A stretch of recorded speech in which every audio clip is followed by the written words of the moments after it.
Chers amis internautes, toujours sur le salon du multicoque à Lorient, aujourd'hui nous vous présentons le Nautitech 441. Pour nous en parler, Bruno Voisard. Bonjour Bruno. Bonjour.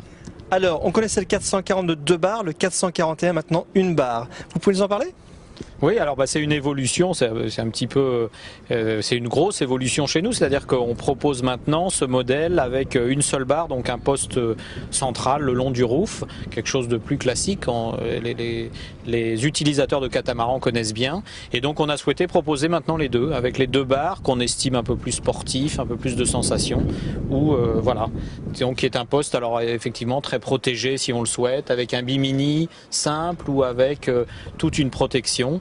Voilà, première présentation, c'est une première mondiale aujourd'hui. Une première mondiale, mais je crois qu'il y a déjà plusieurs exemplaires qui ont été vendus.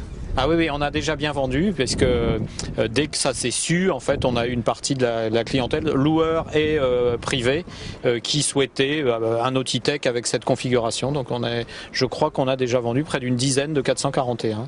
Alors dites-nous, un même bateau, mais 2 formules, 1 barre, 2 barres, qui tient la tête actuellement ? Alors c'est exactement moitié-moitié et c'est rigolo parce que dans l'équipe Nautitech c'est aussi moitié-moitié. Donc moi je suis plus fanat des 2 barres pour ce que je disais tout à l'heure, sensation et voilà, plaisir à la barre. Mais j'ai peut-être pas assez encore utilisé celui-ci.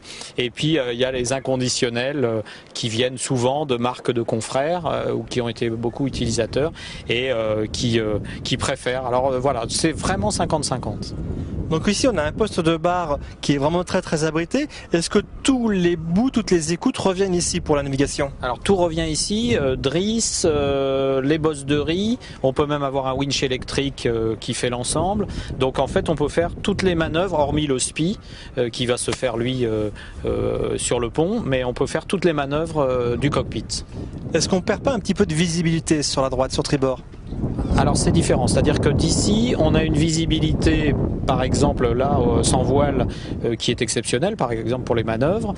En revanche à la voile on va perdre sous le vent la visibilité sous le génois. Donc on a plutôt une meilleure visibilité avec 2 barres. Il suffit de se pencher pour regarder sous le génois, soit à travers le carré. Enfin voilà, c'est un petit peu différent. Et puis surtout quand on a 2 barres on peut changer de poste de barre, les barrer au vent, sous le vent, à la demande. Donc c'est deux choses totalement différentes. On va rappeler que c'est un bateau de très grande croisière où souvent on est sous pilote automatique, donc finalement qu'il y ait 1 barre ou 2 barres, c'est le pilote automatique qui fait le travail. Et puis nous, après, le barreur se balade à droite, à gauche comme il le souhaite. Oui, alors c'est vrai que moi je considère qu'avec 2 barres, on va passer beaucoup plus de temps à la barre parce qu'on y a plus de plaisir. Bon, maintenant, c'est vrai aussi que quand on souhaite pas barrer, un multicoque, ça se barre au pilote très facilement, puisque on a des tout petits safrans, des toutes petites pelles, comme on dit ici en Bretagne, et donc le pilote ne fournit pas beaucoup d'efforts, peu d'électricité, donc c'est pas du tout un problème. On peut barrer des heures et même dans le très mauvais temps, donc c'est pas effectivement une contrainte de barrer. Ici, on va peut-être plutôt faire son quart, c'est-à-dire qu'on va être plus en contemplation, en surveillance, si on passe le rail de Ouessant, pas loin d'ici, choses comme ça. Voilà, donc j'attends en fait d'utiliser les 2 vraiment. Il faudrait qu'on fasse un essai des 2 en même temps pendant une semaine pour voir un petit peu les réactions. Alors est-ce que sur ce 441 on trouve toujours le système pour récupérer l'eau de pluie ? Ah oui, alors ça c'est comme le Nautitech 442, c'est le même roof dans lequel on vient insérer ce poste de pilotage. Donc on a toujours le système de récupération d'eau. Donc en fait l'ensemble de l'eau dans les grains et en particulier tropicaux, parce qu'ici comme on voit en Bretagne il pleut pas, donc c'est un problème. Mais dans les zones où il pleut, on a la récupération qui se fait sur l'ensemble du roof, avec évidemment la grand voile qui en a déjà récupéré une partie.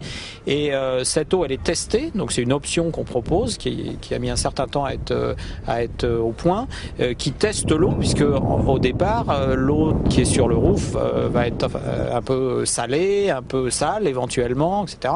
Et donc, elle ne va dans les réservoirs que quand elle est testée comme étant parfaitement bonne, et elle va être du coup meilleure que ce que va sortir un désalinisateur qui fait de l'eau très pure et un peu trop pure pour être bu tout le temps. Donc, je pense qu'on a une meilleure à la fois autonomie et une meilleure eau en consommation. Bruno, merci pour tes informations. Merci, à bientôt.